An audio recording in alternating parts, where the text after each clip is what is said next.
နီးများအကြောင်းတရားဒေသနာတော်ဗုဒ္ဓဟောကြားစိတ်ဖြစ်စီမှုကိုလျှော့ချနီးများဒီနေ့ဒီတရားကိုဘုရားဘာသာဝင်သူတော်စင်များအနေနဲ့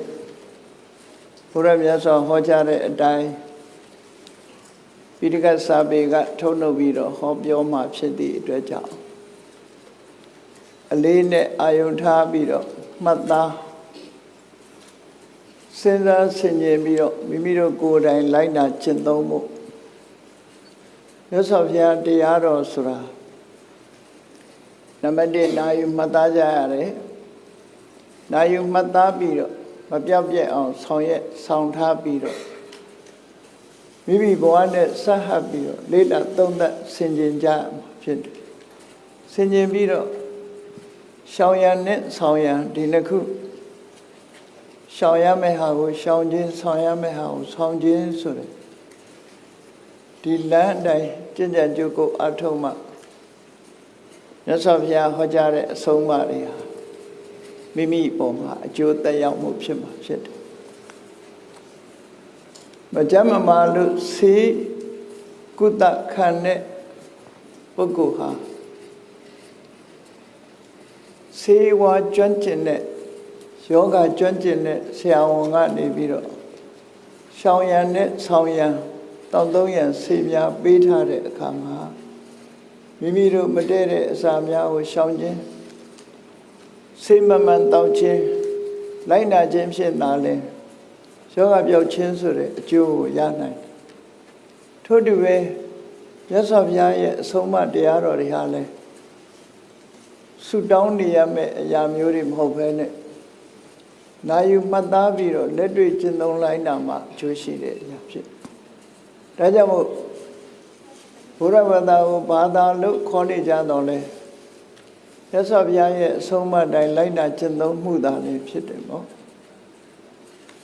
အဲ့တော့ဗုဒ္ဓဟောကြားတဲ့စိတ်ဖိစီးမှုများကိုလျှော့ချတဲ့နည်းBuddhist way of stress reduction လို့ပြောမယ်ဆိုရင်ပြောလို့ရတယ်လောကကြီးမှာ stress လို့ခေါ်တဲ့စိတ်ဖိစီးမှုဟာလူတွေမှာတနေ့မဟုတ်တနေ့တစ်ချိန်မဟုတ်တစ်ချိန်တွေ့ကြုံနေကြစိတ်ဖြစ်စီးမှုကနေကင်းလွတ်ပြီးသာဝရပျော်ရွှင်နေတဲ့ဆိုတဲ့ပုဂ္ဂိုလ်ဟာတာမန်ပုဂ္ဂိုလ်ရဲ့ခြားမှာဆိုရင်မရှိနိုင်ဘူးပေါ့နော်ဘလောက်ပဲစီးပွားရေးတွေအောင်မြင်ဘလောက်ပဲလောကကြီးမှာအစဉ်ပြေနေလူတွေဟာစိတ်ဖြစ်စီးမှုဆိုတာတွေနဲ့တနေ့တစ်ချိန်မှာကြုံတွေ့ကြအဲ့ဒါလို့ကြုံတွေ့လာတဲ့အခါမှာဘယ်နည်းနဲ့လျှော့ချမလဲဆိုတာမြတ်စွာဘုရားဟောကြားဆုံးမထားတာရှိဘဝမှာအကောင်းဆုံးနေနည်းဖြစ်ဖို့အတွက်မြတ်စွာဘုရားကလမ်းညွှန်မှုပြောထားတယ်ပေးထားတယ်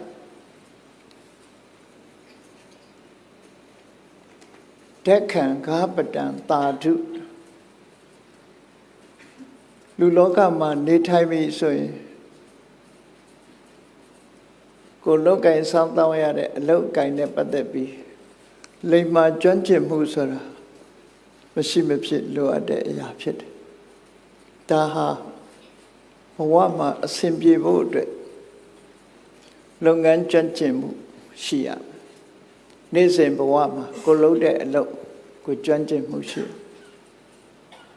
တန်ဝိပိစင်စဘောဇနာလုပ်ငန်းကျွမ်းကျင်မှုပေါ်မှာအကြောင်းပြုပြီးတော့ရရှိလာတဲ့ငွေကြေးဓနမိမိနဲ့ပတ်ဝန်းကျင်သို့မဟုတ်မိမိမိသားစုမှာ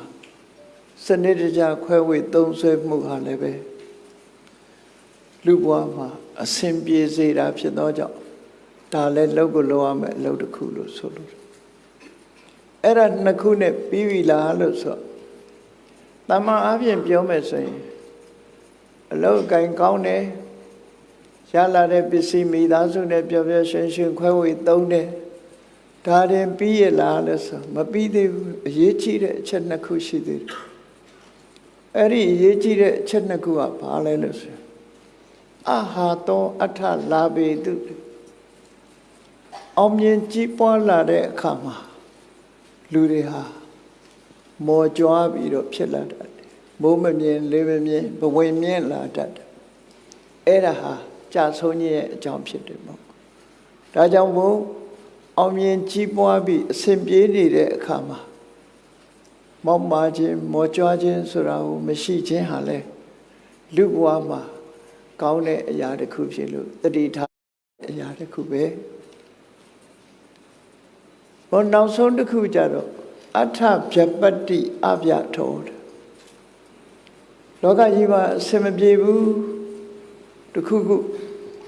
ပျက်စီးဆုံးရှုံးမှုတွေနဲ့ကြုံတယ်စီဝါရေးအစင်မပြေဘူးလူမှုရေးအစင်မပြေဘူးအိမ်တော်ရေးအစင်မပြေဘူး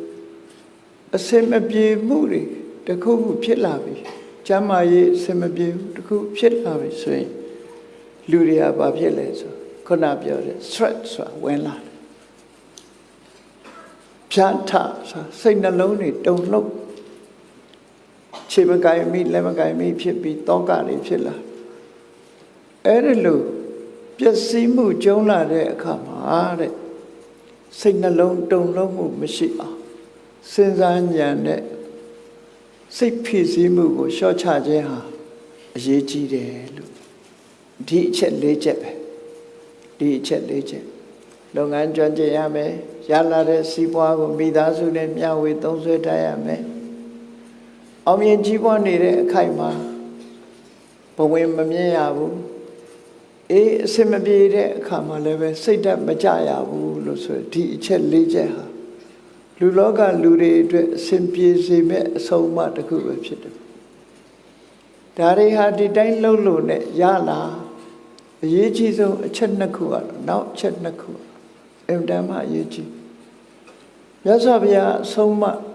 မပါဘဲနဲ့စိတ်ဖြစ်စီမှုဆိုတာရှော့ချနိုင်ဖို့ဆိုအလွန်ခဲရဲနေပေါ့ဒါကြောင့်မို့မြတ်ဗုဒ္ဓရဲ့အဆုံးအမနဲ့မိမိရဲ့စိတ်ဖြစ်စီမှုတွေကိုရှော့ချနိုင်အောင်ဘာလုပ်ရမလဲဒီအချက်ဟာအခက်ခဲဆုံးအချက်တစ်ခုဖြစ်တယ်ပေါ့လောကလူတွေဟာလည်းတနေ့မဟုတ်တနေ့မလွဲမသွေကြုံတွေ့ရမယ်ဆိုပါစို့စီးပွားရေးအဆင်ပြေနေတယ်ကျန်းမာရေးကအဆင်မပြေဖြစ်လာတယ်နောက်ဆုံးမှာမိသားစုဆိုလဲမိသားစုကျန်းမာရေးပူပန်ရတယ်မိမိကိုယ်တိုင်ရဲ့ကျန်းမာရေးပူပန်ရတယ်နိုင်ငံတကာမှာဆေးရုံကြီးတွေစောင့်ထားတယ်ဆိုတာကျန်းမာရေးအတွက်ပူပန်နေရတဲ့ပုဂ္ဂိုလ်တွေဘလောက်များနေတယ်ဆိုတာကိုစဉ်းစားကြည့်ပါအဲ့ဒီလိုကျမ်းမာရေးနဲ့ပတ်သက်လာလို့ရှိရင်နောက်ဆုံးအချိန်မှာပူပန်ရမှုတွေအလုံးကိုများတယ်ဘဝတစ်ခုကအဆုံးသတ်တော့မယ်ဆိုလို့ရှိရင်လေလူမှာယောဂဝေဒနာခံစားလို့ဘဝဏီကုံချုပ်တော့မယ်ဆိုရင်လေစိတ်အပူဆုံးအချိန်သူကိုယ်တိုင်သာစိတ်ပူတာမဟုတ်ဘူးသူ့ရဲ့မိသားစုပတ်ဝန်းကျင်ဟာလည်းစိတ်ပူကြတာအဲ့ဒီလိုစိတ်ပူမှုတွေဘာနဲ့လျှော့ချလဲရသော်ဘုရားရဲ့အဆုံးအမတရားတော်တွေဟာဒါကိုဥတည်ပြီးတော့ဟောတာတခြားဟာတွေနဲ့စိတ်ပူစရာတွေဆိုတာလွယ်လွယ်ကူကူဖြေရှင်းလို့ရနိုင်တော့လဲပျက်စီးဆုံးရှုံးမှုနဲ့ကျုံလာပြီဆိုရင်လူတွေမှာစိတ်ဖိစီးမှုတွေရှိတာအဲ့ဒီ stress ဆိုတဲ့စိတ်ဖိစီးမှုတွေဟာအဘိဓမ္မာသဘောအရပြောမယ်ဆိုရင်တောကဆိုတစုံတစ်ခုမလိုလားအပ်တဲ့အချက်တစ်ခုဖြစ်တော့မယ်ဥမာမဲ့ယောဂဖြစ်လာတယ်သို့မဟုတ်ယာဓုဆုံးရှုံးမယ်သို့မဟုတ်စီးစိမ်ဥစ္စာဆုံးရှုံးမယ်ကိုအတွက်ကောင်းကျိုးမဟုတ်တဲ့အရာတစ်ခုလာတော့မယ်ဖြစ်တော့မယ်ဆိုရင်လေ လူတွေဟာစိုးရိမ်ကြအေးဖြစ်သွားပြီဆိုတဲ့အခါမှာလည်းစိုးရိမ်ကြတယ်ကျမရေးနဲ့ပတ်သက်ပြီးစိုးရိမ်ကြတယ်စီးပွားရေးနဲ့ပတ်သက်ပြီးစိုးရိမ်ကြတယ်လူမျိုးရေးမိသားစုနဲ့ပတ်သက်ပြီးတော့စိုးရိမ်ကြတယ်အဲ့ဒီစိုးရိမ်သောကတွေ worry လို့ခေါ်တယ်အဲ့ဒီ worry ဆိုရင်တော့ကဟာ universal problem ပဲဖြစ်တယ်ဘယ်နိုင်ငံကလူပဲဖြစ်ဖြစ်ဘာလူမျိုးပဲဖြစ်ဖြစ်ဘာဘာသာကိုယ်ွယ်ဒီတော့ကရှိနေကြတယ်လူတိုင်းရှိနေတဲ့တော့ကတစ်ခုပဲအဲ့ဒီတော့ကကိုဘာလဲလျှော့ချအောင်ဒီတောကကိုဖြေပြောက်တဲ့နိလန်ဟာဘာလဲလောကလူတွေကတော့အလွယ်တွေးလေးရှိတယ်မိတ်ပြလိုက်မယ်သို့မဟုတ်ဒီဆေးဝါးတွေအသုံးပြုပြီးတော့အပျော်ဘက်ကိုဥလှည့်နေလိုက်မယ်ထွက်ပေါက်တွေအမျိုးမျိုးရှာကြတယ်လောကလူတွေထွက်ပေါက်တွေမျိုးသို့တော့အဲ့ဒီထွက်ပေါက်တွေနဲ့ရှာသည့်အတွက်ကြောင့်ကောင်းကျိုးချမ်းသာဆိုတာမရဘဲနဲ့တောကဟာရှိနေမြဲပဲ worry ကိုစဉ်းစားကြည့်တချို့ကပြောကြတယ်သာသမီလည်းပူစရာမရှိဘူးသူ့လောက်ကိုင်းနဲ့သူဖြစ်နေပြီမိသားစုအတွက်ဘာမှပူစရာမရှိတော့ဘူးစီးပွားဥစ္စာအတွက်လည်းပူစရာမရှိဘူးအလုံးလောက်ရှိတယ်အဲ့ဒါလို့ပြောတဲ့ကြားတဲ့ကပူစရာဆိုတာပေါ်လာပြန်ဘာပူစရာပေါ်လာအသက်ရွယ်ကြီးလားကျမကြီးချွတ်တဲ့လားပူရပြီလေနောက်ဆုံးပူရတာအပူနဲ့ပဲအဆုံးသတ်ရမယ်အနေအထားမျိုးရှိတယ်လူဘဝစိတ်ထဲမှာပူလောင်မှုဆိုတာလေတစ်ချိန်မဟုတ်တစ်ချိန်တစ်နေ့မဟုတ်တစ်နေ့လူတိုင်းတွေ့ကြုံခံစားရတဲ့အရာသာဖြစ်တယ် worry ဆိုတဲ့တောကအဲ့ဒီတောကဆိုတဲ့တရားကိုဘာနဲ့လျှော့ချမလဲလောကလူတွေကတော့ဤမျိုးမျိုးနဲ့လျှော့ချဖို့ကြိုးစားကြတယ်အောင်မြင်မှုရောရရဲ့လားတမန်ဖြစ်စည်းလေးတွေနဲ့ဒီတောကထာဝရပြောက်ွယ်သွားအောင်လုပ်ဖို့ဆိုတာမြတ်ဗုဒ္ဓရဲ့အဆုံးအမတပါးတခြားမှမရှိဘူးเนาะနောက်တစ်ခါဒေါမနတလို့ဆိုတဲ့စိတ်ဖြစ်စည်းမှုတစ်ခုလည်းရှိတယ်လူတွေဟာကိုယ်စိတ်အလိုမကျလို့ရှင်တအုံနှွေးနှွေးဖြစ်နေတယ်ခုနကပျက်စီးမှုကြောင့်တောကဖြစ်ရတယ်လို့ပဲစိတ်အလိုမကျခြင်းကြောင့်လည်းဒေါမနတစိတ်မချမ်းမြေ့เสียဆိုတာဖြစ်နေပြန်စိတ်အလိုမကျဘူးအလုံးအစဉ်ပြေးနေတာတောင်မှပဲစိတ်ဆိုတာအလိုမကျဖြစ်နေတတ်တယ်သာသမီအလိုမကျအဲ့ဒီလိုကိုယ်ပတ်ဝန်းကျင်နဲ့အလိုမကျကိုယ်စိတ်တိုင်းကြမဖြစ်ဘူးဆိုတာတွေကြောင့်လူတွေဟာဒေါမနတလို့ခေါ်တယ်စိတ်အလိုမကျမှုစိတ်ခံစားမှုတွေဟာဖြစ်လာတတ်တယ် mental unhappiness လို့ခေါ်တယ်စိတ်ရဲ့မပျော်ရွှင်မှုဝမ်းနည်းမှုဆိုတာဖြစ်လာခုနတောကနဲ့သူကခံစားဖို့ရင်မတူဘူးတောကဆုံးရှုံးနစ်နာမှုအတွက်စိုးရိမ်တာဒါကစိတ်အလိုမကျလို့ဖြစ်ပေါ်လာတာဒီစိတ်ဖြစ်စည်းမှုကလည်းဘယ်နည်းနဲ့ထွက်ပေါက်ရှာကြမလဲဘယ်လိုရှော့ချမလဲဟောနောက်တစ်ခုကုတ်ဆလောကလူတွေဟာလှုပ်တဲ့လှုပ်ထိုက်တာတွေကြတော့မလှုပ်မိဘူးမလှုပ်တဲ့မလှုပ်ထိုက်တာတွေကြတော့လှုပ်လိုက်တယ်မပြောတဲ့နာပြောလိုက်တယ်ပြောတဲ့နာမပြောလိုက်မိဘူးအဲ့ဒီအတွက်လူတွေဟာစိုးရင်တော့ကယောက်ျားပြန်တယ်ပေါ့ဒါကို remorse လို့ခေါ်ကုတ်ဆာတဲ့နော်အဲ့ဒီကုတ်ဆာဆိုတဲ့စိတ်ကိုဖိစီးမှုဟာလည်းပဲ ဒေါသနဲ့တွဲဖက်ပြီးတော့လာတဲ့သဘာဝတရားတစ်ခုပဲ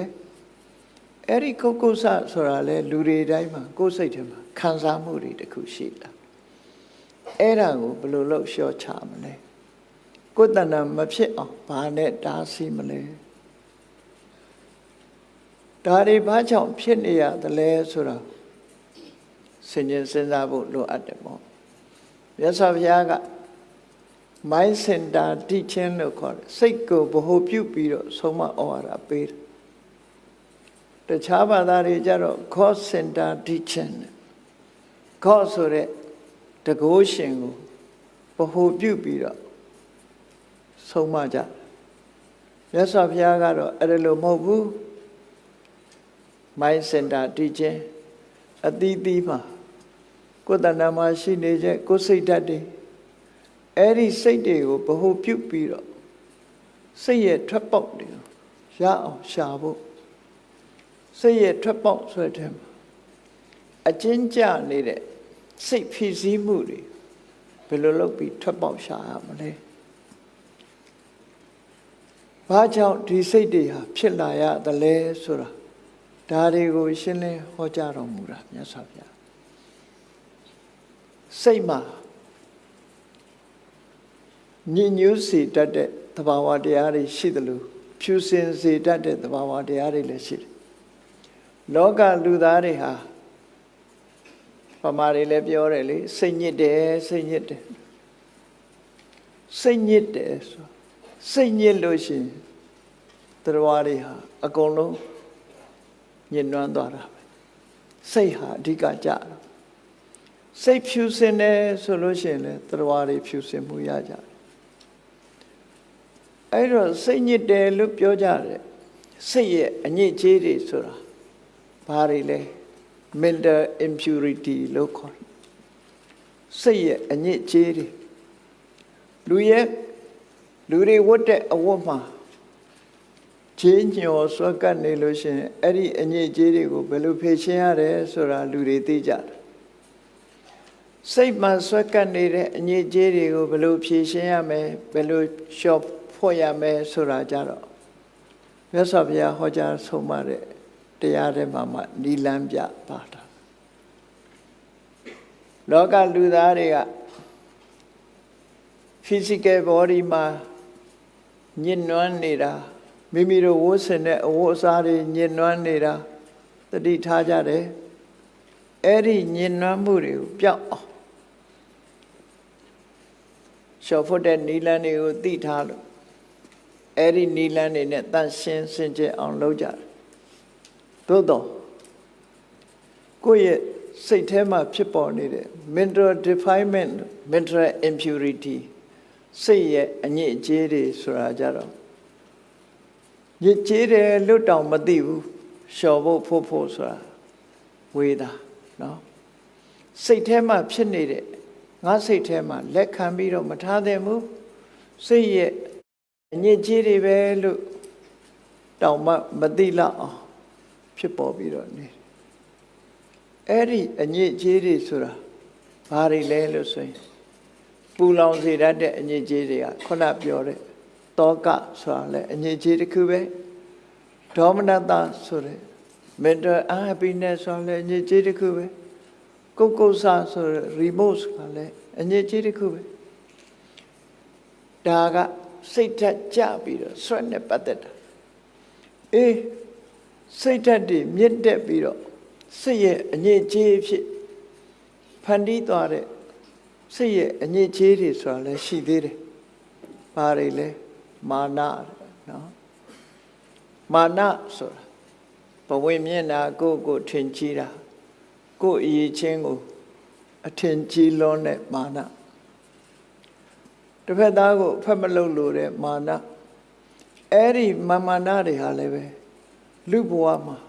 မေတ္တာပြည့်ခြင်းရဲ့အကြောင်းဖြစ်လို့အရေးအကြောင်းရှိလို့ရှင်လူတွေမှာထိုမာနရဲ့အကျိုးဆက်ကိုလှလှပပခံစားကြရအောင်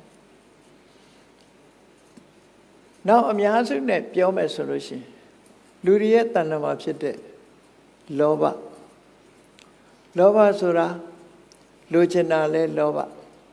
မရရင်မရခင်လိုချင်တယ်ရပြီးရင်ဆုပ်ကင်သိမ့်ပိုက်ထားတယ်တွေ့တာထားတယ်မရခင်လိုချင်ပြီးတော့ရရင်ဆုပ်ကင်ထားတတ်တဲ့လောဘတချို့ကတော့ဆင်ញင်ပေးကြလိမ့်မယ်လူဆိုတာလောဘရှိမှအောင်မြင်တယ်လို့ဒီလိုထင်ကြတယ်နော်လောဘမရှိရင်စီးပွားရေးတောင်မဖြစ်ဘူးလို့အောင်းမေ့ကောင်အောင်းမေ့လိမ့်သို့တော့လူတွေဟာစီးပွားရေးအောင်မြင်ကြီးပွားနေတာကိုတလွဲကိုသွားချီးမွမ်းလောဘကြောင့်ကြီးပွားတာမဟုတ်ဘူးလောဘကလူကျင်တာပဲရှိတယ်ကြီးပွားတာကဘု து ကြောင့်တော့ဆိုရင်လုံလဝိရိယနဲ့အသိဉာဏ်ကြောင့်ကြီးပွားတာလောဘကြောင့်ကြီးပွားတယ်လို့ပြောမယ်ဆိုလို့ရှိရင်သွားပြီးစီးပွားရေးပညာတွေသင်စရာမလိုဘူးလေလောဘရှိနေတာပဲနော်လောဘကြောင့်ကြီးပွားတာမဟုတ်ဘူးကြီးပွားတာဟာဝိရိယနဲ့အသိပညာကြောင့်ကြီးပွားတာဘယ်လိုလုပ်ရတယ်ဘယ်လိုကြံရတယ်ဝိចេတနာဘယ်လိုကြီးပွားအောင်လုပ်ရမယ်ရှာရမယ်အလုပ်ကိုင်နဲ့ပတ်သက်ပြီးတော့ဘယ်လိုလုပ်ရမယ်ဆိုတဲ့သိတဲ့ပညာကြိုးစားအထောက်မှုလုံလဝိရိယဒါတွေကြောင့်ကြီးပွားတာကိုလူတွေကလောဘကြောင့်ကြီးပွားတယ်လို့ထင်နေတာလောဘကြောင့်ကြီးပွားတာတခုမှမရှိဘူးလောဘကြောင့်ဖြစ်တာဘာတော့သခိုးဖြစ်ဖို့ပဲရှိတယ်နော်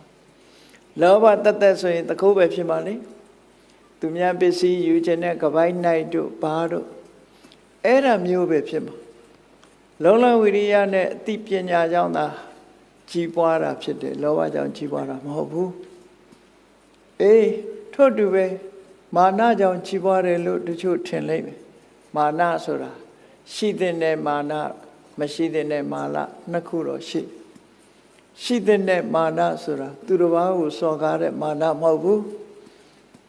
သူများတွေတောင်ဖြစ်အောင်လုပ်နိုင်သေးတာပဲငါလည်းဖြစ်အောင်လုပ်မယ်ဆိုတဲ့မာနမျိုးယာထာဝမာနလို့ခေါ်တယ်အဲ့ဒီမာနမျိုးကြတော့ရှိလိုက်တဲ့မာနမျိုးလို့ပြောတယ်ကြီးပွားတိုးတက်မှုကိုဥတည်ပေးထားတယ်။ဒါဖြင့်လူတွေမှာလောဘကြောင့်ဘာတွေဖြစ်တယ်။လောဘကြောင့်ဘာတွေဖြစ်တော့ဆိုရင်လောဘသည်ဘသူကိုမွေးဖွားပေးနေတော့ဆိုတောကကိုမွေးဖွားပေးတယ်။လောဘရှိလို့တောကဖြစ်တယ်။လောဘဆိုတာမရသေးရင်လိုချင်တယ်ရပြီးရင်ဆုပ်ကင်ထားတယ်တွေ့တာတယ်ခင်မင်းတယ်ဒါလောဘရဲ့သဘောတွေအဲ့တော့တွေ့တာမှုဆိုတဲ့ attachment အဲ့ဒီ attachment ဆိုတဲ့လောဘဟာစွန့်ရင်စိတ်ကိုဖြစ်ပွားစေတယ်နော်စွန့်ရင်စိတ်ကိုဖြစ်ပွားဒါကြောင့်မို့မြတ်စွာဘုရားဟောတာတဏှာယဇာယတိတောကောတဏှာကြောင့်တောကဖြစ်တယ်ကာမတောဇာယတိတောကောလူချင်မှုကြောင့်တောကတွေဖြစ်တယ်တောကဖြစ်တယ်ဆိုတာလောဘကြောင့်ဖြစ်တာဒါကြောင့်မို့ဘယ်နေရာမှာတွေ့တာမှုရှိတဲ့နေရာမှာတောကဖြစ်တယ်တွေ့တာမှုကိုစွန့်လွတ်လိုက်လို့ရှိရင်တောကလွတ်သွားအဲ့တော့တွေ့တာမှုကိုမလျှော့ချဘဲနဲ့တောကကိုလျှော့ချမယ်ဆိုတာမဖြစ်နိုင်တဲ့အရာတစ်ခုမိကိုမလျှော့ချဘဲနဲ့ပူတာကိုလျှော့ချလို့မရဘူးနော်မိကိုလျှော့မှပူတာကိုလျှော့လို့ရဘာကြောင့်လဲမိကြောင့်ပူနေတာကိုအဲ့ဒါလိုပဲလူတွေရဲ့စိတ်သောကဘယ်သူကနေမွေးဖွားပေးနေတာတော့ဆိုဟောဒီတွေ့တာမှုတဏှာဒါကြောင့်မို့လို့ပြောမယ်ဆိုရင် where there is attachment there is worry ဆိုတာအဲ့ဒါနော်တွေ့တာမှုရှိတဲ့နေရာသောကဖြစ်တယ်ဟုတ်မဟုတ်ကိုယ့်အကိုစဉ်းစားကြည့်လူလောကမှာကြည့်တယောက်နဲ့တယောက်မသိသေးဘူးသိလာလို့တူနဲ့တူခင်မင်းလာတယ်ဘဝခရီးလွတ်တွဲချပြီမသိခင်တုန်းကသူ့အတွက်ပူသလားလုံးဝမပူဘူးသိလာပြီးလက်တွဲပြီဆိုရင်ပူပြီလေနော်ဒါကလူနဲ့ပတ်သက်တာပစ္စည်းနဲ့ပတ်သက်တာရောကိုမပိုင်တဲ့ပစ္စည်းအတွက်ဘယ်သူမှမပူအဲ့ဒီပစ္စည်းလေးကိုပစ္စည်းဖြစ်လာပြီဆိုတာနဲ့တပြိုင်တည်းပူတော့တာပူတယ်တမိုးရှိတဲ့ပစ္စည်းတွေလောကမှာအများကြီးရှိတယ်သို့တော့ကိုယ်ဟာမဟုတ်ရင်မပူကြဘူးလူတွေအကြောင်းညင်ညွတ်လို့ကိုယ့်လက်ထဲရောက်လာပြီဆိုရင်အဲ့ဒါလေးအတွက်ပူပြီလေလူတွေ ပူတော့ဘာလို့တော်ရိခမလုံးမချုံနေဖြစ်လာမလုံးမချုံနေဖြစ်လာဒီပစ္စည်းအတွက်စိတ်မချတာတွေဖြစ်လာအဲ့ဒါလောဘကတောကကိုမွေးဖွားပေးတယ်ဆိုတာအလွန်ထင်ရှားတယ်ဆွတ်လွတ်လိုက်ပြီဆိုရင်မပူတော့ဘူးလေတိုက်ခန်းတစ်ခုပိုင်ထားတယ်အဲ့ပိုင်ထားတဲ့တိုက်ခန်းတစ်ခုစိတ်ပူလောင်မှုရှိတယ်ကားတစ်စီးဝယ်ထားတယ်အဲ့ဒီကားတစ်စုံတစ်ခုဖြစ်မှစိတ်ပူမှုရှိတယ်အေးကိုစိတ်ပူတဲ့အရာတစ်ခုသူများလက်ထဲရောင်းလိုက်ပြီးရောင်းလိုက်လို့ငွေချေပြီးတာနဲ့တပြိုင်နက်အဲ့ဒါတွေအကုန်ပြောက်တောကပဲရောက်တော့ငွေတုပ်ကြီးနောက်လိုက်သွားနော်ပူလောင်မှုတွေပြောင်းသွားတယ်မြတ်စွာဘုရားတရားတော်ဟာတဏှိဋ္ဌိကိုကိုယ်တိုင်တွေ့လို့ရတယ်ကိုယ်တိုင်သိနိုင်အဲ့တော့ကိုယ့်အကိုစဉ်းစားတောကဘယ်လာနေတာလဲဆိုတာစဉ်းစားအေးဘဝကျင်မောဖြစ်လက်တွဲနေကြတော့ကတူလက်တွဲနေတဲ့အချိန်မှာတခုခုဖြစ်မှာပူလောင်ကြတယ်စိတ်အခမ်းမသိလို့ divorce လုပ်ပြီးရင်သိမပူပြန်ဘူးဒီလိုလေအဲ့တော့ပူလောင်မှုတို့အပူပန်မရှိမှုတို့ဆိုတာဘာကြောင့်ဖြစ်နေတာလဲလို့စဉ်းစားကြည့်လိုက်လို့ရှိရင်နော်ကိုယ့်အကိုပေါ့ဒါကြောင့်ဖြစ်နေတာကိုလို့လောဘကြောင့်ဖြစ်နေတာအားလုံးဒါကြောင့်မို့လို့လူတွေကတလွဲကိုထင်ပြီးတော့လောဘရှိလို့ကြီးပွားတယ်လို့ထင်နေကြတယ်မဟုတ်ဘူးအတိညာရှိလို့လုံလဝိရိယရှိလို့ကြီးပွားတာလောဘကတောကကိုပဲမွေးဖွားပေးတယ်ကြီးပွားတွတ်တက်မှုအတွက်သူဘာမှမဆောင်ရွက်ဘူးလို့ဒီလိုမှတ်သားထို့တူပဲစိတ်ရဲ့အညစ်အကြေးတွေတည်းပဲဘာတွေရှိတော့ဒေါသ hatred မုန်းတီးတယ်အလိုမကျဖြစ်တယ်အဲ့ဒီမုန်းတီးမှုစိတ်အလိုမကျဖြစ်မှုဟာလည်းပဲဒေါသဖြစ်တဲ့အချိန်မှာခံစားကြည့်လိုက်ငြိမ်းချမ်းမှုဆိုတာလုံးဝမရှိဘူးနော်ဒေါသဖြစ်လာလို့ရှိရင်စာပေကျမ်းကမှာဗာနဲ့ဥပမာပေးထားတော့ဆိုမွေဟောက်တကောင်ဟာဒုက္ခလေးနဲ့ထိလိုက်ရှုကနေဆိုပြီးတော့ဖြစ်လာတယ်လို့ပဲဒေါသဟာလည်းချက်ချင်းထိလိုက်တာနဲ့တပြိုင်တည်းသူကရှုကနေဖြစ်လာသူ့ကိုဗာနဲ့ဥပမာပေးတော့နောက်တစ်ခုဒါဝက်ခိတော်မီလောင်သွားတဲ့နေရာကိုကြည့်လိုက်လို့ရှိရင်အယုတ်ဆိုးအကြည့်တန်မဲကြံရစ်မီလောင်နေဆိုတဲ့နေရာအယုတ်ဆိုးအကြည့်တန်မီလောင်တဲ့နေရာမဲပြီးတော့ကြံရစ်တယ်လို့ထို့တူပဲဒေါသဖြစ်သွားတဲ့ပုဂ္ဂိုလ်တရားရဲ့မျက်နှာဟာအင်တမကြောက်စရာကောင်းတဲ့မျက်နှာစိတ်ဆိုးနေတဲ့အချိန်မှာမှန်လေးတစ်ချက်တော့အမြဲဆောင်ထားဒေါသဖြစ်ပြီဆိုတာနဲ့မှန်ကောက်ကြည့်နော်မှန်ကောက်ကြည့်ရင်ကိုယ့်ကိုယ်တောင်လန့်ကောင်းလန့်တကယ်ဒေါသဖြစ်နေပြီဆိုလန့်တော့ငါရုပ်ကြီးမှဟုတ်ကဲ့လားအဲ့တော့ဒေါသဟာအယုတ်ဆိုးကြည်တန်တောမီဟာလောင်လိုက်ရင်အယုတ်ဆိုးကြည်တန်သွားသလိုဒေါသဟာလည်းအယုတ်ဆိုးကြည်တန်မှုဖြစ်စေတယ်ဒါတွေမကဘူးဒေါသဖြစ်နေလို့ရှိရင်မပြောသင့်တဲ့စကားတွေပြောမယ်ပြောပြီးမှဆက်เสียတွေဖြစ်လာမလုပ်တဲ့အလုပ်တွေလုပ်တယ်လုပ်ပြီးမှပြန်ပြီးတော့အရှက်ရအဲ့ဒါဒေါသရဲ့အဖြစ်တွေပဲဒါဟာ mental defilement လို့ခေါ်စိတ်ရဲ့အညစ်အကြေးတွေမြတ်စွာဘုရားကအဲ့ဒီစိတ်ရဲ့အညစ်အကြေးတွေကိုတစ်ခုစီရှင်းပြပြီဟောဒီအညစ်အကြေးတွေစိတ်ဖိစီးမှုတွေဒါတွေဟာစိတ်လိုမကျမှုတွေစိတ်ဖိစီးမှုတွေဖြစ်လို့ဒါတွေကိုလျှော့ချနိုင်ရမယ်ဘယ်နည်းနဲ့လျှော့ချမလဲဒါတွေကိုဟောတာနော်နောက်တစ်ခုအဖြစ်များတာပြောရမယ်ဆိုလို့ရှိရင်မောဟဆိုတာတော့မာနဲ့တူတော့ဆိုသူကနည်းနည်းလေးရင်လေးယူနေတဲ့လူလိုပဲသိပြီးတော့မသိတာဘူးမောဟရဲ့အဓိပ္ပာယ်ကဘာလို့ဆိုရင်အယူမှမသိတာတဲ့အယူလိုပဲ သူကြည့်လိုက်ရင်သဘောကောင်းတယ်ပြုံးတယ်တယောက်တည်းရည်နေတယ်မောဟကဘာလဲဆိုရင်လှုပ်တဲ့နာနဲ့မလှုပ်တဲ့နာကိုမသိဘူးမသိသည့်အတွက်ကြောင့်မလှုပ်တဲ့နာကိုလှုပ်တဲ့တယ်လို့ထင်တယ်လှုပ်တဲ့နာကြတော့မလှုပ်တဲ့မှုထင်တယ်ပြောလိုက်ရင်လည်းမှားမှားရွေရွေလှုပ်လိုက်ရင်လည်းလွဲတချောအဲ့ဒါမောဟရဲ့တတိပဲအဲ့ဒါလို့ပြောလိုက်ရင်လည်းတလွဲတချောလှုပ်လိုက်ရင်လည်းတလွဲတချောဖြစ်လာပြီဆိုရင်ဖြစ်ပေါ်လာတဲ့အကျိုးဆက်ကအကောင်းမထွက်ဘူးအဲ့ဒါမောဟရဲ့ဖြစ်ပဲဘာလှုပ်လိုက်လွဲသွားပြီနော်ကောင်းမဲ့ထင်ပြီးလှုပ်မကောင်းတာဖြစ်တယ်မကောင်းမှုထင်လို့မလှုပ်ဖဲနေအကောင်းဖြစ်ခြင်းဖြစ်တယ်မောဟကရင်လေးနဲ့ယူနေတဲ့အယူလိုပဲသူကဒေါသလိုတော့ရှူထိုင်မလှုပ်ဘူးလောဘလိုခြေမကင်ပြီးလက်မကင်ပြီးမလှုပ်ဘူးသို့တော့သူလှုပ်လိုက်ရလို့ရှိရင်ရှုပ်ထွေးနဲ့ဘယ်တော့မှမသိတတ်ဘူး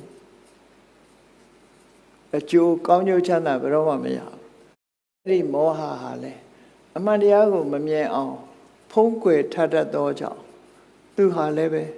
စိတ်ဖိစီးမှုကိုဖိတ်ခေါ်နေတဲ့အရာဖြစ်လို့သူဟာလည်းပဲအရေးကြီးတဲ့စိတ်ရဲ့အညစ်အကြေးတစ်ခုပဲလို့ဒီလိုဆိုတာပေါ့နော်စိတ်ရဲ့အညစ်အကြေးပဲနောက်တစ်ခုအိတ်တာတို့မစ္စရိယတို့ဆိုတာရှိသေးတယ်လူချင်းဆက်ဆံတဲ့အခါမှာအတန်ဆိုးရတဲ့ရုပ်မာတဲ့စိတ်နေသဘောထားတွေဟာအိတ်တာနဲ့မစ္စရိယအဲ့ဒီမှာအိတ်တာဆိုတာကကြီးပွားတိုးတက်လာတဲ့လူတယောက်ပေါ်မှာအကောင်းမမြင်နိုင်တာအိတ်တာ jealousy လို့ခေါ်တယ်လူတယောက်သူ့ဘာသူစ조사လို့ကြီးပွားသွားတယ်ကိုယ်တည်းတာသွားတယ်မရှုနိုင်အိတ်တာ jealousy ဖြစ်တယ်မစ္စရိယဆိုတာကိုကတားနေတဲ့အချိန်မှာကိုယ့်ရဲ့တားလာမှာကိုစိုးရိမ်စိတ်ဖြစ်တာမစ္စရိယအဲ့တော့မစ္စရိယဆိုရယ်ကိုယ့်ရဲ့အတာကိုသူများကိုမဖြစ်စေချင်တာအိတ်တာဆိုတာသူများရဲ့ကိုယ့်ရဲ့တာလွန်နေမှုကိုမနာလို့မရှုစိတ်ဖြစ်တာအဲ့ဒီတရားနှစ်ခုဟာလည်းပဲလူလောကအတိုင်းအဝိုင်းမှာအလုံးကိုဒုက္ခပေးပြီးပြဿနာတွေကိုဖန်တီးတတ်တဲ့တရားတွေကြီးပဲဖြစ်တယ်ပေါ့ဒါတွေဟာ mental impurity တွေပဲလို့ဒီလိုဆိုလို့စိတ်ရဲ့အညစ်အကြေးတွေအဲ့ဒီစိတ်ရဲ့အညစ်အကြေးတွေမှာ stress လို့ခေါ်ရတဲ့စိတ်ဖိစီးမှုတွေတောကတို့ဒေါမနတာတို့ကိုယ်စာတို့အိတ်တာတို့မစ္စရိယတို့ဆိုစိတ်ဖိစီးမှုတွေပဲအဲ့ဒီစိတ်ဖိစီးမှုတွေမကောင်းတဲ့ bad emotion တွေပေါ့နော်စိတ်ရဲ့ emotion တွေအဲ့ဓာတွေကိုမြတ်စွာဘုရားကရှော့ချရမယ်ဒါမှမဟုတ် Buddhist way of stress reduction ဘာနဲ့ရှော့ချမလဲမြတ်စွာဘုရားကတော့မဟာသတိပဋ္ဌာန်တုတ်မှာဟောထားတယ်တောကပရိဒေဝနံသမတိကမယတောကဆိုတာရဲ့ပရိဒေဝဆိုတာတောကဆိုတာစိုးရိမ်တာမဖြစ်စေချင်တဲ့အရာတစ်ခုဖြစ်လာမှာပျက်စီးဆုံးရှုံးမှုတွေဖြစ်လာမှာဖြစ်လာပြီးရင်စိတ်ထဲမှာပူလောင်တဲ့တောကမထိန်နိုင်လို့ငိုကြွေးရတဲ့ပရိဒေဝအဲ့ဒီတောကပရိဒေဝတွေကိုကျော်လွန်မှုအတွက်တခုတည်းသောနိလန်ဟာမြတ်စွာဘုရားဟောကြားတဲ့ကျင့်စဉ်တစ်ခုပဲဖြစ်တယ်ပေါ့ဒီကျင့်စဉ်အတိုင်းကျင့်လို့ရှိရင်လုံးဝကျော်လွှားနိုင်ဒုက္ခဒေါမနတနာအထင်ကမာယခန္ဓာကိုယ်ဆင်းရဲမှုကိုယ်ဆင်းရဲမှုစိတ်ဆင်းရဲမှုဆိုတာတွေကိုချုပ်ငြိမ်းသွားအောင်လုပ်တဲ့နိလန်ဟာလည်းပဲတခုတည်းသောနိလန်ပဲမြတ်စွာဘုရားဟောကြားတဲ့နိလန်တခုတည်းသောနိလန်အဲ့ဒီလမ်းတိုင်းလုပ်ရမယ်လို့ဒီလိုဆိုအဲ့တော့ဒီပူလောင်မှုတွေဒါတွေကိုဖယ်ရှားနိုင်တာဘာနဲ့ဖယ်ရှားတာတော့လို့ဆိုအထွတ်ထိပ်ရောက်အောင်ရှော့ချပြီးတော့လုံးဝပျောက်ကင်းသွားအောင်ဖယ်ရှားတာကတော့ပညာသာလင်ဖြစ်တယ်ပေါ့ဒါကြောင့်မို့မြတ်စွာဘုရားသခင်ကိုရောမြတ်ကကိုယ့်ရဲ့တဏ္ဍမှာတမာရီစွမ်းအားတွေမြင့်တင်မှုပညာစွမ်းအားတွေမြင့်တင်မှုပညာကသာလင်ထာဝရတောကပရိဒေဝစတဲ့စိတ်ရဲ့ ဖိစီးမှုတွေကိုလျှော့ချပယ်ဖြောင်းနိုင်မှာဖြစ်တယ်ဒါကြောင့်မို့လို့ပညာကိုကိုယ်တဏ္ဍာမှာဖြစ်အောင်လုပ်ရမယ်လို့ဒီလိုခေါ်တာနော်ပညာနဲ့လျှော့ချအဲ့ဒီမှာတတိပဌာန်သုံးပါတတိပဌာန်ကျင့်စဉ်ကိုကျင့်ပါလို့ဆိုတာပညာကိုရအောင်ကျင့်တဲ့အကျင့်ကိုဆိုလို့အဲ့တော့ဒီနေရာလေးမှာပညာရအောင်ပညာဆိုတာဘာလဲလောကလူတွေကလည်းပညာနဲ့ခေါ်ကြတယ်ပေါ့ဒီနေရာမှာမြတ်စွာဘုရားဟောတဲ့ပညာဆိုတာဘယ်လိုဟောလဲတရားဓမ္မတို့ရဲ့သဘာဝအစစ်အမှန်သဘာဝလက္ခဏာပင်ကိုအနေထားကိုထိုးထွင်းသိတဲ့အသိဉာဏ်ကိုပညာလို့ခေါ်တယ်အဲ့ဒီပညာဟာအမှန်တရားကိုဖုံးကွယ်ထားတဲ့မောဟဆိုတဲ့မသိနိုင်တဲ့မသိတတ်တဲ့အရာကိုဖယ်ရှားပစ်တယ်အဲ့ဒီမသိတတ်တဲ့အရာကိုဖယ်ရှားနိုင်တဲ့စွမ်းအားရှိတယ်ဒီပညာဟာလောကီပညာလောကုတ္တရာပညာလို့စာပေကျမ်းကမှာနှစ်ခုခွဲတယ်သို့သောလောကီပညာဆိုတာစာဝတ်နေရေးသင်တဲ့ပညာမျိုးဆိုလိုတာမဟုတ်ဘူးဝိပဿနာကျင့်စဉ်ကိုကျင့်တာကိုလောကီပညာလို့ခေါ်တယ်လောကုတ္တရာပညာဆိုတာဝိပဿနာကျင့်စဉ်ကိုကျင့်လို့ရရှိလာတဲ့ဒီမဉ္ဇဉ်ဖို့ဉဏ်ကိုလောကုတ္တရာပညာလို့ခေါ်တယ်လောကီပညာနဲ့ဆိုအပ်ဝိပဿနာပညာနဲ့ဝိပဿနာပညာကိုဖြစ်အောင်ပွားပြီးတော့မဲ့ပညာဖို့ပညာကိုရနိုင်ပြီဆိုလို့ရှိရင်စိတ်ရဲ့ဖြစ်စည်းမှုတွေအားလုံးလျှော့ချပြနိုင်တယ်လို့ဒီလိုဆိုလျှော့ချရုံမြမကအားလုံးကိုဖယ်ရှားပြနိုင်တဲ့အတိုင်းအတာတစ်ခုရသွားတယ်အမြင့်ဆုံးပြောမယ်ဆိုရင်ဒီဝိပဿနာကျင့်စဉ်ကိုကျင့်လိုက်လို့မဉ္ဇဉ်ဖို့ဉဏ်ရသွားတဲ့ပုဂ္ဂိုလ်လမ်းဆုံးသွားတဲ့ယဟန္တာပုဂ္ဂိုလ်ဆိုတာစိတ်မှာဖြစ်စည်းမှုဆိုတာတခုမှမရှိတော့ဘူးစိတ်အလိုမကျမှုတွေဆိုတာလည်းတခုမှမရှိဘူးတဘာဝတရားကိုရှင်းရှင်းကြီးနားလည်သည့်အတွက်ကြောင့်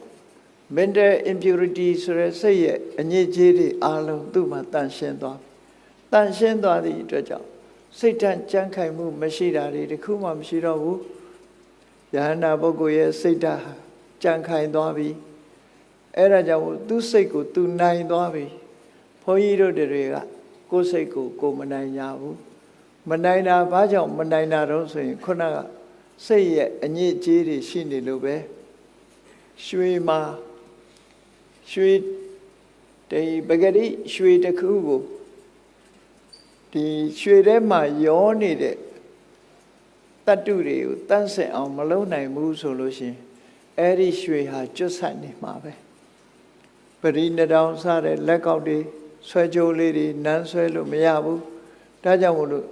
ရွှေကိုအညစ်အကြေးတွေကတန့်စင်အောင်လုပ်ရတယ်လှုပ်လာပြီဆိုရင်ရွှေဟာပျော့ပြောင်းပြီးတော့ရွှေစစ်ကြိုင်ကိုလိုသလိုပုံသွင်းလို့ရထို့တူပဲလူတွေရဲ့စိတ်ထဲမှာခုနကပြောရတဲ့စိတ်ရဲ့အညစ်အကြေးတွေရှိနေသမျှကာလပတ်လုံးလူတွေဟာဘယ်တော့မှဒီကိုယ်စိတ်ကိုကိုပုံသွင်းလို့မရနိုင်ဘူးစိတ်ရဲ့ဒီဖန်ဆီးမှုနောက်မှာလူတွေဟာတောကဆိုတာတွေနဲ့လိုက်ပြီးတော့နေကြရတယ်အဲ့ဒါကြောင့်မလို့စိတ်ဖိစီးမှုကိုလျှော့ချတဲ့နိလန်းဆိုတာတခြားမဟုတ်ဘူးမြတ်စွာဘုရားဟောကြားတော်မူခဲ့တဲ့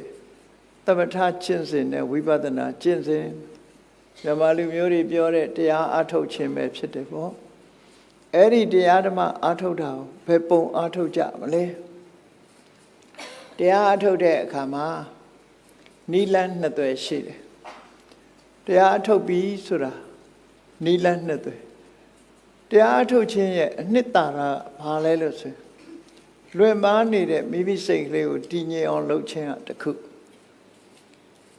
မှန်ကန်စွာသဘာဝတရားတွေကိုသိအောင်ကြိုးစားခြင်းကတစ်ခုလွင်မားနေတဲ့စိတ်ကလေးကိုထိမ့်သိမ်းဆောက်ရှောက်တယ်တည်ငြိမ်သောအောင်လုပ်တယ်ဆိုတာကိုသမထကျင့်တယ်လို့ခေါ်တယ်အမှန်ကန်သိအောင် ပညာစွမ်းဆောင်မှုတွေကိုတိုးတက်အောင်လုပ်တယ်ဆိုတာဝိပဿနာတရားအထုတ်တာလို့ခေါ်တယ်အဲ့တော့ဒီနေရာမှာသမာဓိနဲ့ဝိပဿနာသမထနဲ့ဝိပဿနာသမထဆိုတာစိတ်လွင်ပါနေတာတွေကိုထိမ့်ပေးတဲ့သဘောသမာဓိစွမ်းဆောင်မှုနောက်ဝိပဿနာဆိုတာကြတော့အမှန်အကန်သိပြီးတော့စိတ်ရဲ့အညစ်အကြေးတွေကိုလုံးဝတွန်းလှန်ပြနိုင်တဲ့သဘောသမထကစိတ်ရဲ့အညစ်အကြေးတွေကိုခိတ္တခဏဖယ်ထားနိုင်တယ်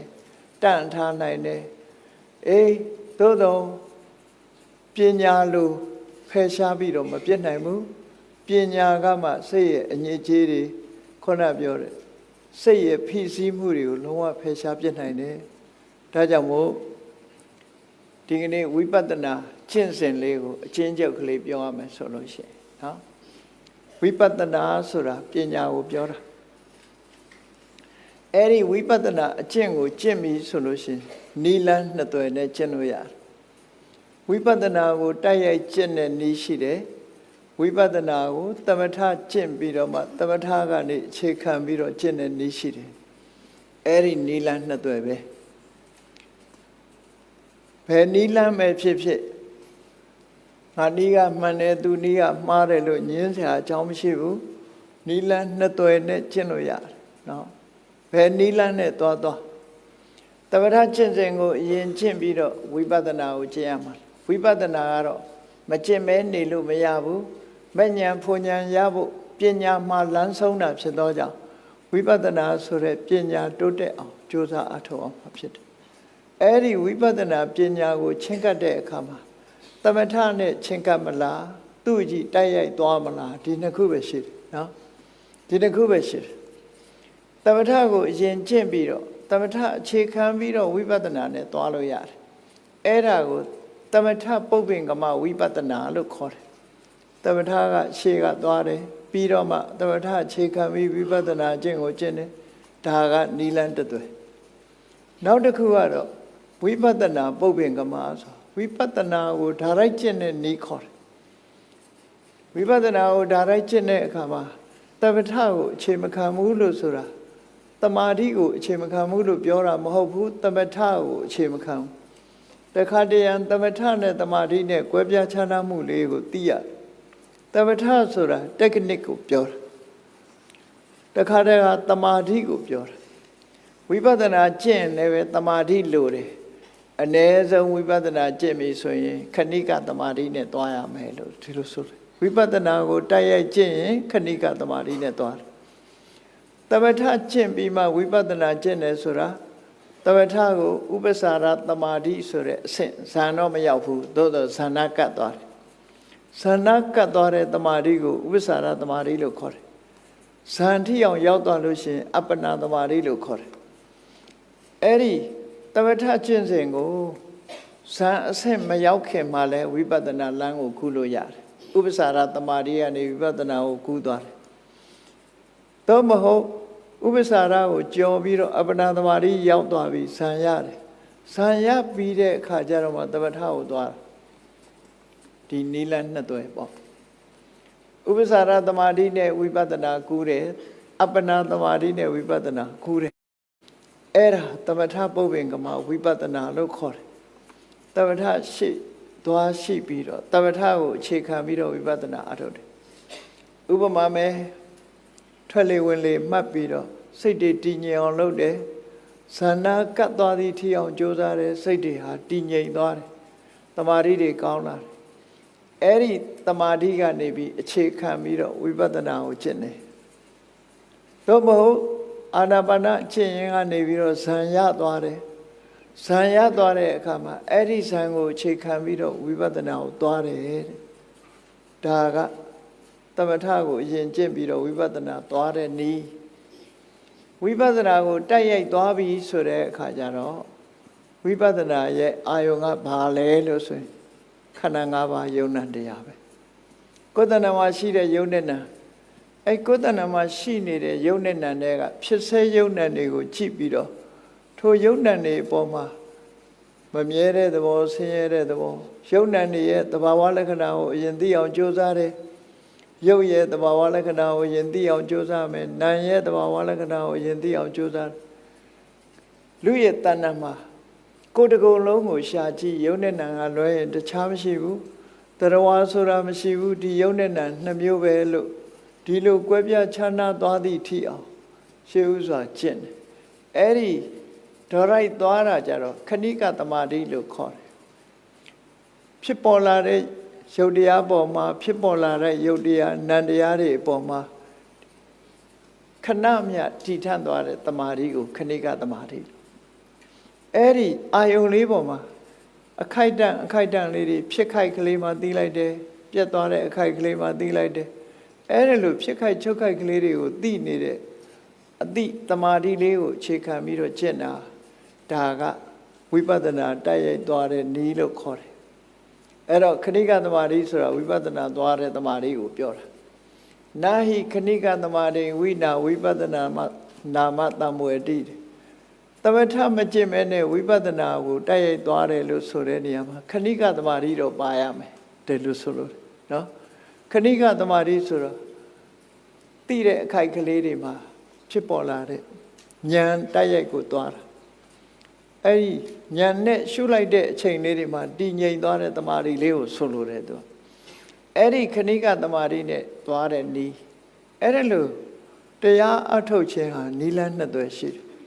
ဒီနီလန်းနှစ်သွယ်ကဘာထူးတယ်လဲလို့မေးလို့ရှိရင်စာပေကျမ်းကမှာဥပမာပေးထားတာရှိတယ်သမထကျင့်ပြီးတော့ဝိပဿနာကျင့်တာကဘာနဲ့တူတုံးဆိုရင်ဟိုဘက်ကန်းတကန်းကိုကုတဲ့အခါမှာလှေတို့သင်္ဘောတို့နဲ့ကူးတာနဲ့တူတယ်တက်တက်တာသာသွားဝိပဿနာတိုက်ရိုက်သွားတဲ့လူကြတော့ရေထဲမှာလက်ပစ်ကူးသွားတာနဲ့တူတယ်နော်ဝိပဿနာကြတော့လက်ပစ်ကူးသွားတိုက်ရိုက်သွားတဲ့နည်းပေါ့အဲ့တော့ဘယ်ကပိုတက်တာတော့ဆိုသမထကျင့်ပြီးဝိပဿနာကျင့်တာပိုတက်တာတယ်လို့ပြောအောင်တက်တာခိုးခြင်းလို့ရှင်နော်အဲ့တော့ဝိပဿနာသမထအရင်ကျင့်ပြီးမှဝိပဿနာကျင့်တာဟာလှေစီးပြီးတော့ဟိုဘက်ကန်းကူးတာလို့ဝိပဿနာကိုတိုက်ရိုက်ကျင့်လို့ရှင်လဲလက်ပစ်ကူးသွားသလိုရေထဲဆင်းကူးသွားတာ ਨੇ တူတယ်လို့ဒီလိုစာပေကျမ်းကမှာဥပမာပေးထားတယ်။ဘာဖြစ်လို့လဲဆိုရင်သူကသမာဓိကိုတီးခြားထူထောင်မှုမပြုဘဲနဲ့ဝိပဿနာကိုတိုက်ရိုက်သွားတာဝိပဿနာတိုက်ရိုက်သွားတာဉာဏ်နဲ့ပဲသွားတယ်အဓိကကတော့ဉာဏ်ပဲအဲ့တော့ဒီလိုသမထကျင့်စဉ်ဝိပဿနာကျင့်စဉ်ကျင့်နေတာကိုပဲတရားထုတ်တယ်လို့ခေါ်တယ်နော်ခဏတရားထိုင်နေနဲ့ပြောထိုင်မထိုင်တရားကျင့်နေဆိုတာတရားထုတ်တယ်ဆိုတာကိုယ်တဏ္ဍာမှာတမာရီတရားတွေဖြစ်ဖို့ပညာတရားတွေဖြစ်ဖို့ကြိုးစားအထုတ်ခြင်းပဲဒါကိုဆိုလိုတယ်ပေါ့အဲ့တော့ဝိပဿနာကိုသွားတဲ့အခါမှာသမထကသွားတာရှိတယ်ဒီဝိပဿနာတိုက်ရိုက်သွားတာရှိတယ်ဒီနီလန်းနှစ်သွယ်လုံးဟာကျင့်လို့ရတယ်လို့ပဲဒီလိုမှအငင်းပွားစရာအကြောင်းမရှိဘူးဝိသုဒ္ဓိမက်မှာလည်းဒီလမ်းနှစ်သွယ်ကိုပြထားတာရှိတယ်တခါဓမ္မဒါယတာသုတ်အထက်ကထာမှာဆိုရင်ဘာဝနာနယဆိုပြီးတော့ဟောထားတဲ့ထဲမှာနော်ယောဂီပုဂ္ဂိုလ်ဟာတချို့ယောဂီပုဂ္ဂိုလ်ဟာတဲ့သမထကိုအရင်ကျင့်တယ်တဲ့ကျင့်ပြီးတဲ့အခါမှာအဲ့ဒီသမထထဲမှာပါတဲ့နံတရားတွေကိုရှုပြီးတော့ဝိပဿနာသွားတယ်ဒါကတနည်းတချို့သောယောဂီပုဂ္ဂိုလ်တွေကြတော့သမထကိုလုံးဝမသွားဘဲနဲ့ဝိပဿနာတိုက်ရိုက်ကျင့်တယ်တဲ့ဒီလိုနီးနှစ်နီးပြထားတာရှိတယ်ပေါ့အဲ့တော့ဘယ်နီးနဲ့ပဲသွားကိုယ်အစဉ်ပြေတဲ့နီးနဲ့သွားအဓိကကတော့ဝိပဿနာကိုသွားဖို့အဓိကပေါ့နော်ဝိပဿနာရမှအထုတ်နိုင်မှသူကမဉ္ဇဉ်ဖွဉ္ဇဉ်ဆိုတာပေါ်မှာကျင့်ရတာဆိုတာသမထနဲ့ဝိပဿနာနှစ်ခုပဲကျင့်ရတယ်မဉ္ဇဉ်ဖွဉ္ဇဉ်ဆိုတာကျင့်ရတဲ့အရာမဟုတ်ဘူးဝိပဿနာကျင့်ရင်ကနေပြီးတော့ရရှိလာတဲ့အရာသာဖြစ်တယ်ပေါ့ဒါကြောင့်မို့အတိတ်မဲ့လို့ခေါ်တာပေါ့ရရှိလာတဲ့အရာပဲဖြစ်တယ်အဲ့ဒီတော့ဝိပဿနာတရားကျင့်ခြင်းဟာဘာအကျိုးရှိတာတော့ဆိုခုနပြောတဲ့စိတ်ဖိစီးမှုကိုလျှော့ချတဲ့နည်းတစ်ခုမြတ်စွာဘုရားပေးတာစိတ်ဖိစီးမှုကိုလျှော့ချလိုက်တယ်အဲ့ဒီစိတ်ဖိစီးမှုကိုလျှော့ချခြင်းအပြင်ဝိပဿနာအကျင့်ဟာတ တခုတည်းသောနိလမ်းပဲလို့ဆိုလိုတယ်ဝိပဿနာအကျင့်မကျင့်မဲနဲ့စိတ်ဖြစ်စည်းမှုဆိုလျှော့ချနိုင်မှုတခြားနိလမ်းမရှိဘူးဒါကြောင့်မို့မြတ်စွာဘုရားကမဟာတတိပဋ္ဌာနာသုံးမှာဧကာယနောအယံဘိက္ခွေမက္ခောတတ္တနံဝိတုဒ္ဓိယသောကပရိဒေဝနံသမတိကမာယတရဝရီစင်ကြယ်မှုသောကပရိဒေဝဆိုတဲ့စိတ်ဖြစ်စည်းမှုတွေဒီလွန်မြောက်နိုင်မှုဆိုတာတခုတည်းသောနိလမ်းပဲဒီနိလမ်းနဲ့ပဲအလုံးသွားရအဲ့တော့တတိပဋ္ဌာန်လို့ပဲပြောတခြားနည်းနဲ့ပဲပြောဒီစိတ်ဖြစ်စည်းမှုရှော့ချတဲ့နည်းဟာတခုတည်းသောနိလမ်းပဲဖြစ်တယ်ဒီဝိပဿနာကျင့်စဉ်နဲ့သမထကျင့်စဉ်အဲ့ဒီကျင့်စဉ်နဲ့ပဲသွားရမှာတခြားနိလမ်းမရှိဘူးဒါကြောင့်မို့ရှင်သာရိပုတ္တရာမထေရကမြတ်စွာဘုရားကိုလျှောက်ထားတဲ့အခါမှာဘယ်ပုဂ္ဂိုလ်ပဲဖြစ်ဖြစ်ဖရာပဲဖြစ်ဖြစ်ယဟနာပဲဖြစ်ဖြစ်ပိစိကဗုဒ္ဓပဲဖြစ်ဖြစ်တန်တရားဝဆဲကထွက်ပေါက်ရသွားတဲ့ပုဂ္ဂိုလ်တိုင်းဟာနံပါတ်1ကဘာလို့ဆိုရင်နိဝရဏ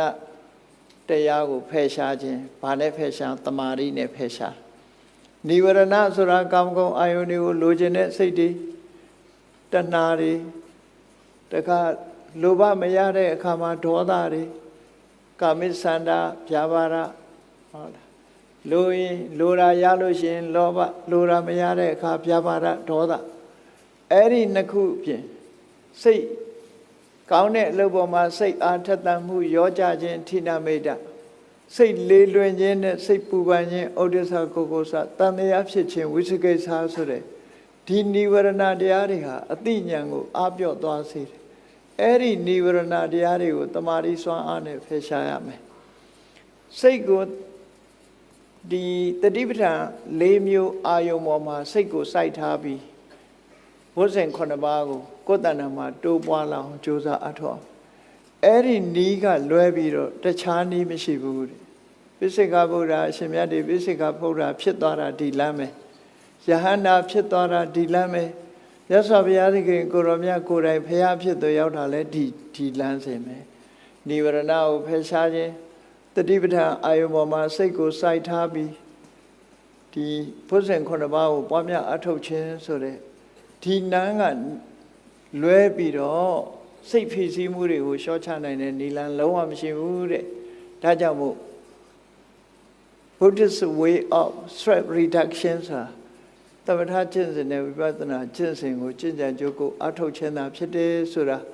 အားလုံးသောဘုရားဘာသာဝင်သူတော်စင်တို့သိရှိနားလည်ပြီးမိမိတို့ဘဝမှာစိတ်တော်ကခင်းခင်းရှင်းရှင်းနေကြလို့ရှိရင်ဒီကျင့်စဉ်ကိုကျင့်ကြံကြိုးကိုအထုတ်ခြင်းဖြင့်သာလဲမိမိတို့ရဲ့စိတ်နှလုံးအေးချမ်းမှုကိုရရှိနိုင်တယ်ဆိုတာကိုယ်စီသဘောကျပြီးကျင့်ကြံကြိုးကိုအထုတ်နိုင်ကြပါစေကုန်သတည်း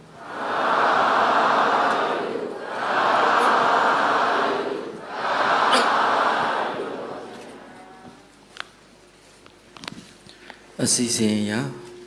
ဓမ္မနှင့်သက်ဆိုင်သောမိဂုံးများကိုဖြေကြားပေးတော်မူပါရန်ယူစီစွာပန်ကြားလျှောက်ထားအပ်ပါသည်ဗျာ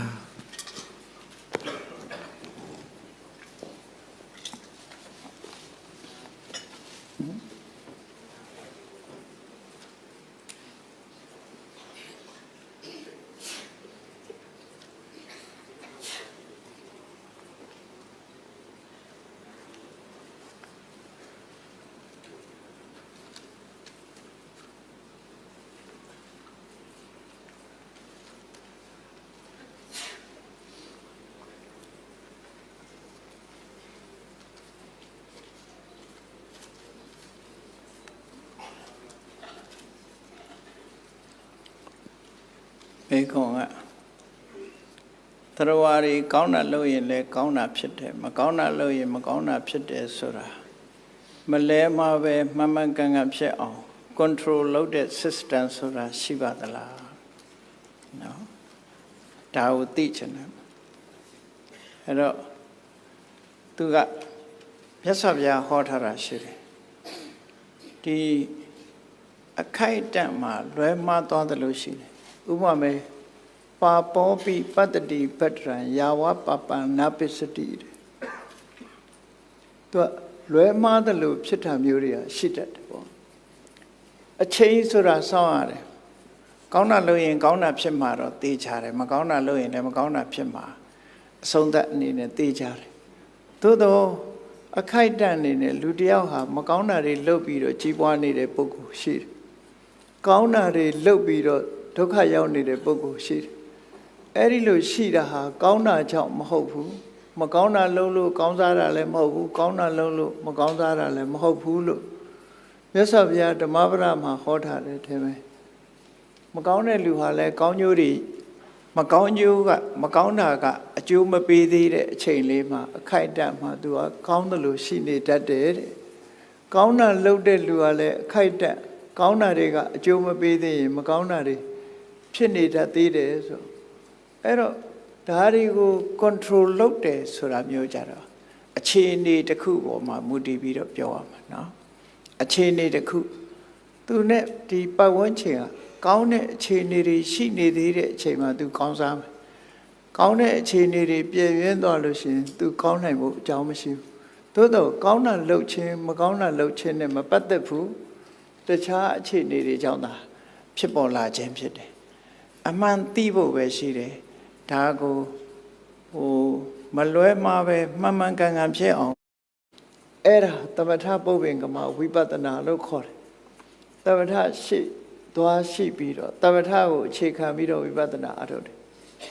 ဥပမာမဲ့ထွက်လေဝင်လေမှတ်ပြီးတော့စိတ်တွေတည်ငြိမ်အောင်လုပ်တယ်ဇာနာကတ်သွားသည်ထီအောင်ကြိုးစားတယ်စိတ်တွေဟာတည်ငြိမ်သွားတယ်တမာတိတွေကောင်းလာတယ်အဲ့ဒီတမာတိကနေပြီးအခြေခံပြီးတော့ဝိပဿနာကိုကျင့်တယ်တော့မဟုတ်အာနာပါနကျင့်ရင်ကနေပြီးတော့ဇံရသွားတယ်ဇံရသွားတဲ့အခါမှာအဲ့ဒီဇံကိုအခြေခံပြီးတော့ဝိပဿနာကိုသွားတယ်တဲ့ဒါကသမထကိုအရင်ကျင့်ပြီးတော့ဝိပဿနာသွားတဲ့နည်းဝိပဿနာကိုတိုက်ရိုက်သွားပြီဆိုတဲ့အခါကျတော့ဝိပဿနာရဲ့အာယုံကဘာလဲလို့ဆိုရင်ခန္ဓာ၅ပါးယုံနာတရားပဲကိုယ်တဏ္ဍာမှာရှိတဲ့ယုံနဲ့နာအဲ့ကိုယ်တဏ္ဍာမှာရှိနေတဲ့ယုံနဲ့နာတွေကဖြစ်စေယုံနဲ့တွေကိုကြည့်ပြီးတော့ထိုယုံနဲ့တွေအပေါ်မှာမမြဲတဲ့သဘောဆင်းရဲတဲ့သဘောယုံနဲ့တွေရဲ့သဘာဝလက္ခဏာကိုအရင်သိအောင်ကြိုးစားတယ်ရုပ်ရဲ့သဘာဝလက္ခဏာကိုယင်သိအောင်ကြိုးစားမယ်နာမ်ရဲ့သဘာဝလက္ခဏာကိုယင်သိအောင်ကြိုးစားလူရဲ့တဏ္ဍာမှာကိုယ်တကုံလုံးကိုရှာကြည့်ယုံနဲ့နာမ်ကလွဲရင်တခြားမရှိဘူးတရားဝါဆိုတာမရှိဘူးဒီယုံနဲ့နာမ်နှစ်မျိုးပဲလို့ဒီလိုကွဲပြားခြားနားသွားသည့်ထိအောင်ရှေးဥစွာကျင့်တယ်အဲ့ဒီဒေါ်ရိုက်သွားတာကြတော့ခဏိကသမာဓိလို့ခေါ်တယ်ဖြစ်ပေါ်လာတဲ့ရုပ်တရားပေါ်မှာဖြစ်ပေါ်လာတဲ့ရုပ်တရားနံတရားတွေအပေါ်မှာခဏမြတည်ထန့်သွားတဲ့တမာတိကိုခဏိကတမာတိအဲ့ဒီအာယုံလေးပေါ်မှာအခိုက်တန့်လေးတွေဖြစ်ခိုက်ကလေးမှသိလိုက်တယ်ပြတ်သွားတဲ့အခိုက်ကလေးမှသိလိုက်တယ်အဲ့ဒါလိုဖြစ်ခိုက်ချုပ်ခိုက်ကလေးတွေကိုသိနေတဲ့အတိတမာတိလေးကိုအခြေခံပြီးတော့ကျင့်တာဒါကဝိပဿနာတိုက်ရိုက်သွားတဲ့နည်းလို့ခေါ်တယ်အဲ့တော့ခဏိကသမာဓိဆိုတာဝိပဿနာသွားတဲ့သမာဓိကိုပြောတာနာဟိခဏိကသမာဓိဝိနာဝိပဿနာနာမတံမွေတိသမထမကျင့်မဲနဲ့ဝိပဿနာကိုတိုက်ရိုက်သွားတယ်လို့ဆိုတဲ့နေရာမှာခဏိကသမာဓိတော့ပါရမယ်တယ်လို့ဆိုလို့နော်ခဏိကသမာဓိဆိုတော့သိတဲ့အခိုက်ကလေးတွေမှာဖြစ်ပေါ်လာတဲ့ဉာဏ်တိုက်ရိုက်ကိုသွားတာအဲ့ဒီဉာဏ်နဲ့ရှုလိုက်တဲ့အချိန်လေးတွေမှာတည်ငြိမ်သွားတဲ့တမာရီလေးကိုဆိုလိုတယ်သူအဲ့ဒီခဏိကတမာရီနဲ့သွားတဲ့နီးအဲ့ဒါလို့တရားအထုတ်ခြင်းဟာနီလန်းနှစ်သွယ်ရှိတယ်ဒီနီလန်းနှစ်သွယ်ကဘာထူးတယ်လဲလို့မေးလို့ရှိရင်စာပေကျမ်းကမှာဥပမာပေးထားတာရှိတယ်သမထကျင့်ပြီးတော့ဝိပဿနာကျင့်တာကဘာနဲ့တူတုံးဆိုရင်ဟိုဘက်ကန်းတကန်းကိုကုတဲ့အခါမှာလှေတို့သင်္ဘောတို့နဲ့ကူးတာနဲ့တူတယ်တက်တက်တာတာသွားဝိပဿနာတိုက်ရိုက်သွားတဲ့လူကြတော့ရေထဲမှာလက်ပစ်ကူးသွားတာနဲ့တူတယ်နော်ဝိပဿနာကြတော့လက်ပစ်ကူးသွားတိုက်ရိုက်သွားတဲ့နည်းပေါ့အဲ့တော့ဘယ်ကပိုတက်တာတော့ဆိုသမထကျင့်ပြီးဝိပဿနာကျင့်တာပိုတက်တာတယ်လို့ပြောအောင်မှာတက်တာခိုးခြင်းလို့ရှင်နော် အဲ့တော့ဝိပဿနာသမထအရင်ကျင့်ပြီးမှဝိပဿနာကျင့်တာဟာလှည့်စည်းပြီးတော့ဟိုဘကန်းကူးတာလို့ဝိပဿနာကိုတိုက်ရိုက်ကျင့်လို့ရှိရင်လည်းလက်ပစ်ကူးသွားသလိုရေထဲဆင်းကူးသွားတာ ਨੇ တူတယ်လို့ဒီလိုစာပေကျမ်းကမှာဥပမာပေးထားတယ်။ဘာဖြစ်လို့လဲဆိုရင်သူကတမာတိကိုတီးခြားထူထောင်မှုမပြုဘဲနဲ့ဝိပဿနာကိုတိုက်ရိုက်သွားတာဝိပဿနာတိုက်ရိုက်သွားတာဉာဏ်နဲ့ပဲသွားတယ်အဓိကကတော့ဉာဏ်ပဲအဲ့တော့ဒီလိုသမထကျင့်စဉ်ဝိပဿနာကျင့်စဉ်ကျင့်နေတာကိုပဲတရားထုတ်တယ်လို့ခေါ်တယ်နော်ခဏတရားထိုင်နေနဲ့ပြောထိုင်မထိုင်တရားကျင့်နေဆိုတာတရားထုတ်တယ်ဆိုတာကိုယ်တဏ္ဍာမှာတမာရီတရားတွေဖြစ်ဖို့ပညာတရားတွေဖြစ်ဖို့ကြိုးစားအထုတ်ခြင်းပဲဒါကိုဆိုလိုတယ်ပေါ့အဲ့တော့ဝိပဿနာကိုသွားတဲ့အခါမှာသမထကသွားတာရှိတယ်ဒီဝိပဿနာတိုက်ရိုက်သွားတာရှိတယ်ဒီနီလန်းနှစ်သွယ်လုံးဟာကျင့်လို့ရတယ်လို့ပဲဒီလိုမှအငင်းပွားစရာအကြောင်းမရှိဘူးဝိသုဒ္ဓိမက်မှာလည်းဒီလမ်းနှစ်သွယ်ကိုပြထားတာရှိတယ်တခါဓမ္မဒါယတာသုတ်အထက်ကထာမှာဆိုရင်ဘာဝနာနယဆိုပြီးတော့ဟောထားတဲ့ထဲမှာနော်ယောဂီပုဂ္ဂိုလ်ဟာတချို့ယောဂီပုဂ္ဂိုလ်ဟာတဲ့သမထကိုအရင်ကျင့်တယ်တဲ့ကျင့်ပြီးတဲ့အခါမှာအဲ့ဒီသမထထဲမှာပါတဲ့နံတရားတွေကိုရှုပြီးတော့ဝိပဿနာသွားတယ်ဒါကတနည်းတချို့သောယောဂီပုဂ္ဂိုလ်တွေကြတော့သမထကိုလုံးဝမသွားဘဲနဲ့ဝိပဿနာတိုက်ရိုက်ကျင့်တယ်တဲ့ဒီလိုနီးနှစ်နီးပြထားတာရှိတယ်ပေါ့အဲ့တော့ဘယ်နီးနဲ့ပဲသွားကိုယ်အစဉ်ပြေတဲ့နီးနဲ့သွားအဓိကကတော့ဝိပဿနာကိုသွားဖို့အဓိကပေါ့နော်ဝိပဿနာရမှအထုတ်နိုင်မှသူကမဉ္ဇဉ်ဖွဉ္ဇဉ်ဆိုတာပေါ်မှာကျင့်ရတာဆိုတာသမထနဲ့ဝိပဿနာနှစ်ခုပဲကျင့်ရတယ်မဉ္ဇဉ်ဖွဉ္ဇဉ်ဆိုတာကျင့်ရတဲ့အရာမဟုတ်ဘူးဝိပဿနာကျင့်ရင်ကနေပြီးတော့ရရှိလာတဲ့အရာသာဖြစ်တယ်ပေါ့ဒါကြောင့်မို့အတိတ်မဲ့လို့ခေါ်တာပေါ့ရရှိလာတဲ့အရာပဲဖြစ်တယ်အဲ့ဒီတော့ဝိပဿနာတရားကျင့်ခြင်းဟာဘာအကျိုးရှိတာတုံးဆိုခုနပြောတဲ့စိတ်ဖိစီးမှုကိုလျှော့ချတဲ့နည်းတစ်ခုမြတ်စွာဘုရားပေးတာစိတ်ဖိစီးမှုကိုလျှော့ချလိုက်တယ်အဲ့ဒီစိတ်ဖိစီးမှုကိုလျှော့ချခြင်းအပြင်ဝိပဿနာအကျင့်ဟာတခုတည်းသောနည်းလမ်းပဲလို့ဆိုလိုတယ်ဝိပဿနာအကျင့်မကျင့်မဲနဲ့စိတ်ဖိစီးမှုဆိုလျှော့ချနိုင်မှုတခြားနည်းလမ်းမရှိဘူးဒါကြောင့်မို့မြတ်စွာဘုရားကမဟာတတိပဋ္ဌာနာသုတ်မှာဧကာယနောအယံဘိက္ခွေမက္ခောတတ္တနံဝိတုဒ္ဓိယတောကပရိဒေဝနံသမတိကမာယတရဝရီစင်ကြယ်မှုတောကပရိဒေဝဆိုတဲ့စိတ်ဖိစီးမှုတွေဒီလွန်မြောက်နိုင်မှုဆိုတာတခုတည်းသောနီလန်းပဲဒီနီလန်းနဲ့ပဲအလုံးသွားရအောင်အဲ့တော့တတိပဋ္ဌာန်လို့ပဲပြောတခြားနည်းနဲ့ပဲပြောဒီ